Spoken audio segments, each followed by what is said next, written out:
पहले बड़ी खबर आपको बताते हैं। वक्फ बोर्ड एक्ट में संशोधन की तैयारी में मोदी सरकार है। वक्फ बोर्ड के अधिकार में कटौती का बिल सरकार ला सकती है। कैबिनेट बैठक में कल 40 प्रस्तावित संशोधनों पर चर्चा हुई है। कल संसद में पेश हो सकता है वक्फ बोर्ड एक्ट संशोधन बिल। बड़ी खबर यह है कि संसद में मोदी सरकार वक्फ बोर्ड पर एक बिल ला सकती है। केंद्र सरकार वक्फ बोर्ड के अधिकारों में कटौती करने के लिए ये बिल ला सकती है। सरकार के मुताबिक वक्फ बोर्ड का जो मौजूदा कानून है उसमें संशोधन किया जाएगा। बिल में वक्फ बोर्ड के अधिकारों में कटौती करने का प्रस्ताव किया गया है। किसी संपत्ति पर अगर बोर्ड दावा करता है तो पहले उस संपत्ति का अनिवार्य रूप से सत्यापन किया जाएगा, यानी कि उसको कंफर्म किया जाएगा कि वाकई ये वक्फ बोर्ड की संपत्ति है या फिर नहीं है। दूसरा, जो विवादित संपत्ति है उनका भी अनिवार्य रूप से सत्यापन किया जाएगा। तो इस तरह से मोदी सरकार की ये पूरी प्लानिंग है और जो अभी मौजूदा कानून है इसी में संशोधन की तैयारी मोदी सरकार कर रही है। और ये माना जा रहा है कि कल ये जो बिल है संसद में पेश हो सकता है। और इस वक्त अदिति नागर पॉलिटिकल एडिटर हमारे साथ जुड़ गई हैं। अदिति, मोदी सरकार की इस प्लानिंग को किस तरह से समझा जाए, क्या मायने? बिल्कुल, देखिए बहुत ही महत्वपूर्ण कल का दिन रहने वाला है और उसके बाद जो राजनीति शुरू होगी, बयानबाजी शुरू होगी, वो भी अपने आप में बेहद महत्वपूर्ण होगी। लेकिन इससे पहले ये समझना जरूरी है कि कल जो ये संशोधन का बिल आने वाला है उसमें नरेंद्र मोदी सरकार क्या बदलाव करेंगे और उससे क्या इम्पैक्ट आएंगे। देखिए, वक्फ बोर्ड अधिनियम में संशोधन होगा और कैबिनेट ने वक्फ बोर्ड अधिनियम के करीब 40 संशोधनों को मंजूरी भी दे दी है। वक्फ अधिनियम से संशोधन करने वाले विधेयक सोमवार से लेकर इस पूरे हफ्ते में आ सकते हैं। और आपको बता दें कि मोदी सरकार वक्फ एक्ट में संशोधन बिल 5 अगस्त को संसद में पेश कर सकती है, ये भी बात सामने। और देखिए, संसद में इस बिल को पास होने के बाद वक्फ बोर्ड के अधिकारियों में कटौती होगी, अधिकारों में कटौती होगी। साथ में आपको बता दें कि वक्फ बोर्ड किसी भी संपत्ति को अपनी संपत्ति घोषित करने से परहेज करेगी। अब क्या क्या है इस बिल में वो समझते हैं। देखिए, ये बिल क्या क्या कहता है। मोदी सरकार के इस बिल में मोदी सरकार द्वारा प्रस्तावित प्रमुख संशोधनों में वक्फ बोर्ड का पुनर्गठन, बोर्डों की संरचना में बदलाव और बोर्ड द्वारा वक्फ की संपत्ति घोषित करने से पहले उसका सत्यापन सुनिश्चित करना शामिल होगा।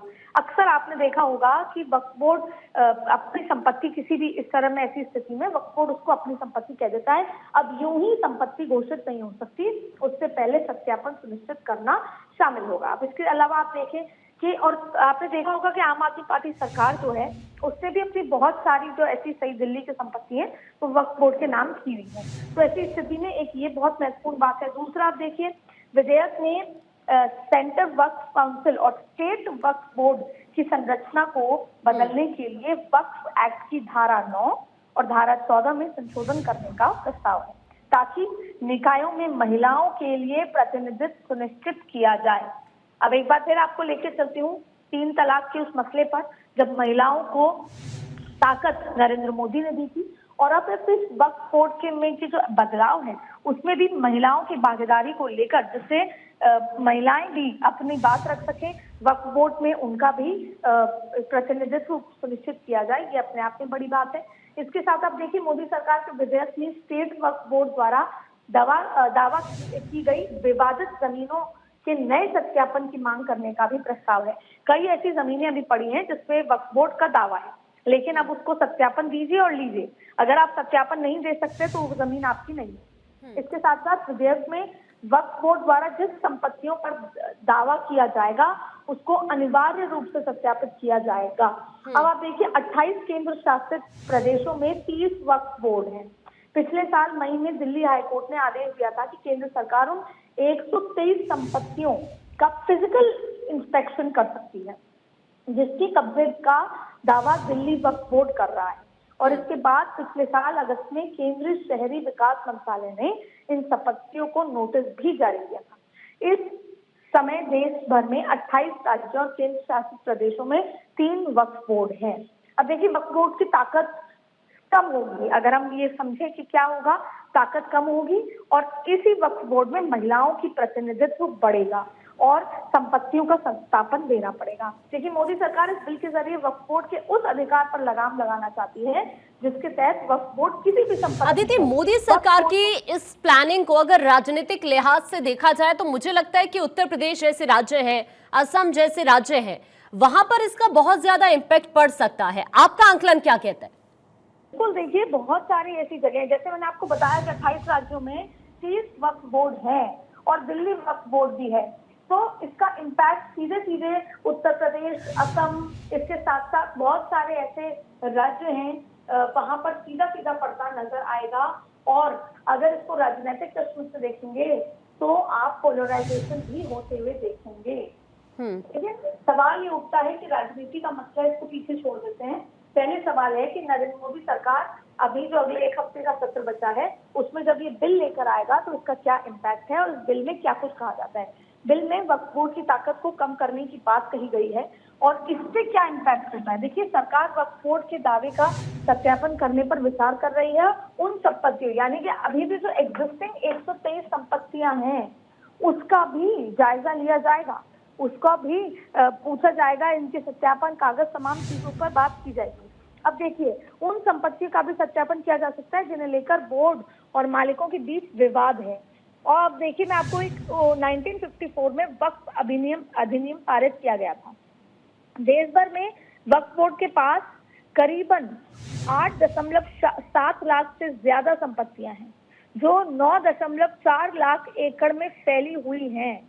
इन सारी जमीन में, और खासतौर पे इनमें से वो हैं जिन पे मालिक का और वक्फ बोर्ड का जो विवाद चल रहा है, इन सब पर कार्रवाई होगी। अब देखिए, साल 1954 में वक्फ अधिनियम पारित किया गया। 95 में वक्फ कानून को के संशोधन करते हुए वक्फ बोर्ड को असीमित शक्तियां दे दी गई थी। यानी कि जो 1995 में असीमित शक्तियां थी उनको कंट्रोल या कह सकते हैं कम करने में अब जो ये नया संशोधन आएगा इसमें काफी ज्यादा महत्वपूर्ण होने वाला है। और इसके मुताबिक वक्फ बोर्ड अगर किसी संपत्ति पर अपना दावा कर दे, जब 1995 में जो असीम संपत्ति जो शक्तियां दी गई थी उसके हिसाब से अगर वो किसी संपत्ति पर अपना दावा कर दे तो उसे उसकी संपत्ति माना जाएगा। ये शक्तियां वक्फ बोर्ड के पास 1995 से थी और इसके बाद से इसमें कई बार संशोधन हुआ। लेकिन अब आप देखिए, कल जब कैबिनेट की बैठक हुई उसमें 40 जो संशोधन है उस पर बात की गई थी और अब इसमें बहुत सारी चीजें देखने को सामने मिल सकती हैं। लेकिन अगर हम बॉटम लाइन पे बात करें तो उत्तर प्रदेश हुआ, जैसे आप असम का जिक्र कर रही हैं, ऐसे और भी बहुत सारे राज्य हैं जहां पर इसका इम्पैक्ट देखने को आपके सामने मिलेगा। जी बिल्कुल, और ये वक्त ही बताएगा कि किस तरह का इम्पैक्ट इसका हो सकता है। लेकिन अदिति, एक चीज पर और गौर करना होगा क्योंकि इससे पहले हमने कई तरह के इस तरह के केसेस भी देखे जब इस तरह की जमीन का या वक्फ की जमीन हम कहें तो उसका दुरुपयोग होता हुआ आया है। और पहले हमने देखा कि सरकार ने इन मामलों को लेकर संज्ञान भी लिया था। कई ऐसे जिले भी रहे ऐसे पहले अलग अलग राज्यों में जहां पर जो जिला मजिस्ट्रेट हैं उनको भी जांच के आदेश दिए गए, लेकिन उस वक्त भी जो सर्वे हुआ उसमें भी खामियां पाई गई थी। तो ये सारी चीजें इस प्लानिंग के बाद हो सकता है कि वापस से रिपीट ना हो। हाँ, तो आपने कहा कि इसकी जरूरत क्यों है, ये रिपीट ना हो तमाम चीजें, तो हम ये समझते हैं, हमने जब पता किया और सूत्रों से बात की तो उन्होंने कहा कि इस तरह के कानून की आवश्यकता इसलिए पड़ी, संशोधन की आवश्यकता इसलिए पड़ी क्योंकि मुस्लिम बुद्धिजीवी, महिला और शिया और बोहरा जैसे विभिन्न समुदाय के लोगों ने मौजूदा कानून में बदलाव की मांग करते हुए कई अभिवादन जिसे कहते हैं वो दिए थे। कई चिट्ठियां भी पहुंची थी। उन्होंने इस बात पर भी जोर दिया था कि संशोधन लाने की तैयारी 2024 के लोकसभा चुनाव से बहुत पहले शुरू हो गई थी। लेकिन उन्होंने यह भी कहा कि ओमान, सऊदी अरब और अन्य जो इस्लामिक राष्ट्र हैं उनके कानूनों की प्रारंभिक अवलोकन से पता चलता है कि इनमें से किसी भी देश में एक संस्थान को इतनी व्यापक शक्तियां नहीं दी गई हैं। यानी कि इस्लामिक देशों में भी इतनी शक्तियां किसी भी एक संस्थान को नहीं दी गई हैं, लेकिन भारत में दी गई हैं। ऐसे में कई ऐसे आवेदन आए हैं जो उन्हीं के समाज से, उनके बुद्धिजीवी, महिला और शिया, बोहरा जैसे विभिन्न संप्रदायों से आए हैं। अब आप देखिए, 2013 के यूपीए सरकार के दौरान मूल अधिनियम में संशोधन करके वक्फ बोर्ड को अधिक व्यापक शक्तियां प्रदान की गई थी। ये एक राजनीतिक बात है। अब जब बात होगी तो याद किया जाएगा 1995 में कैसे, और उसके बाद 2013 में कैसे वक्फ बोर्ड को अपार शक्तियां दे दी गई थी। अब देखिए, अब इस पर देखिए ओवर हाउल होगा, उस पर खींचतान होगी, तमाम तरीके की, आप देखेंगे कि कल से पूरा एक हफ्ता संसद में गूंजने वाला है। लेकिन ये संशोधन वक्फ अधिकारी जो 2013 में यूपी सरकार ने किया था, ये संशोधन वक्फ अधिकारी, व्यक्तिगत संपत्ति मालिकों और भारतीय पुरातत्व सर्वेक्षण सहित कई राज्य संस्थानों के बीच विवाद का एक प्रमुख कारण रहा है। वजह है कि जब आप किसी भी संपत्ति को अपनी क्लेम कर देते हैं तो वो आपकी हो जाएगी। अब उस पर मालिकाना हक की बात होगी, हो सकता है वो किसी एक समुदाय के पुराने राजा या अपने पूर्वजों की जमीन हो, तो ऐसे में बहुत ज्यादा उस पर खींचतान रही, पर क्योंकि उनको अपार शक्तियां थी। अब आप देखिए, वक्फ बोर्ड की संरचना में भी जो बदलाव की बात है वो आप समझिए।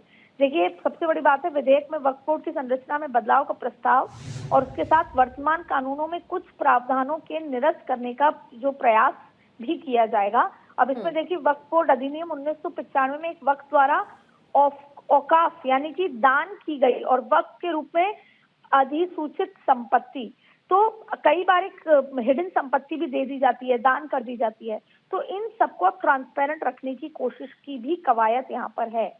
देखिए, वक्फ मुस्लिम कानून द्वारा पवित्र, धार्मिक और धर्मार्थी के रूप में मान्यता प्राप्त किसी भी उद्देश्य के लिए संपत्ति समर्पित करने वाला व्यक्ति होता है जब उसमें करे।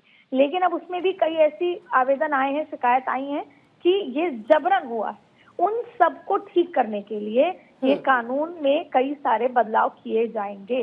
लेकिन अब आप देखिए, उत्तर प्रदेश में इसका क्या होगा। उन राज्यों में जहां पर मुस्लिम बाहुल्य इलाका है जैसे, और इसके साथ साथ उन जो प्रदेशों में जहां पर मुस्लिम अपने आप में एक बड़ी संख्या में है, जहां पर वक्फ बोर्ड जैसे 30 वक्फ बोर्ड हैं 28 राज्यों में, यानी कि लगभग हर एक राज्य में एक वक्फ बोर्ड है, तो वहां पर किस तरह का रिएक्शन आएगा, इसको लेकर किस तरह से लिया जाएगा। अदिति, अभी आपने जिक्र किया था कि कल का दिन बहुत महत्वपूर्ण रहने वाला है, क्योंकि कल सरकार संसद में इसको लेकर आ सकती है।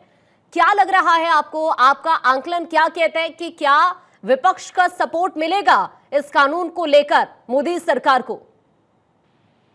देखिए, इस पर चर्चा की मांग होगी। विपक्ष भी फूक फूक कर कदम रख रहा है, विपक्ष सेक्युलर है। और आप देखें, फिर आपने एक राजनीतिक सवाल पूछा है, तो मुझे राजनीतिक इसका जवाब इसलिए देना होगा क्योंकि देखिए, सब कुछ जो भी हो रहा है उसके ठीक बाद महाराष्ट्र में, हरियाणा में और झारखंड में चुनाव होने हैं। महाराष्ट्र में बड़ी आबादी है मुस्लिम, इसके अलावा आप हरियाणा में भी नूहू और ये जो इलाका है पूरा, यहाँ पर भी बड़ी आबादी है मुस्लिम। इसके अलावा 3 जिले ऐसे हैं जहाँ पर पूरी मुस्लिम आबादी है, झारखंड में भी है। ऐसी स्थिति में इस फैसले का इम्पैक्ट सीधा सीधा इन राज्यों के चुनाव में होगा। और अब आप देखें कि आपने पूछा विपक्ष क्या करेगा। देखिए, विपक्ष बार बार ओबीसी आरक्षण और एससी के हित की बात करता है। अब जो मुस्लिम है वो जो सारा का सारा वोट देते हैं विपक्ष को। ऐसे में अब ये कुआं और खाई है। अगर एक साथ पूरा विपक्ष इस वक्फ बोर्ड के फैसले और संशोधन पर खड़ा हो जाता है तो कहीं ना कहीं पोलराइजेशन की डर होगा और उसमें बीजेपी को फायदा मिलेगा, क्योंकि जब वो कुछ समुदाय के साथ खड़े होंगे तो दूसरा जो बाहुल्य समुदाय है वो बीजेपी के साथ खड़ा होता नजर आएगा। लेकिन इतने दिनों में विपक्ष ने अपनी राजनीति सेक्युलर रखी है, तो मुझे ऐसा लगता है कि विपक्ष अपनी रणनीति ऐसा रखेगा कि इस पे चर्चा होनी चाहिए, चर्चा हो, बार बार इसमें कहीं ना कहीं हंगामा हो। तो हंगामे के आसार ज्यादा हैं, एक सार्थक चर्चा की उम्मीद इसमें कम नजर आ रही है। लेकिन भारतीय जनता पार्टी ये पहले से ही करना चाहती थी और नरेंद्र मोदी सरकार 3.0 में इसको करके कहीं ना कहीं इसका इम्पैक्ट, जो मैसेज है, वो जो हिंदू समुदाय है, बहुसंख्यक समुदाय है, उसमें एक बड़ा इम्पैक्ट, बड़ा मैसेज जाने की तैयारी है। देखना ये है कि विपक्ष उस पूरे बहुसंख्यक समुदाय में ओबीसी और एससी की सेंधमारी कर पाएगा या नहीं, यही पूरा निचोड़ है चुनाव का। लेकिन अगर बात करें वक्फ बोर्ड का, तो इसकी तैयारी मोदी सरकार लंबे समय से कर रही थी। ठीक है अदिति, बहुत शुक्रिया आपका ये जानकारी साझा करने के लिए।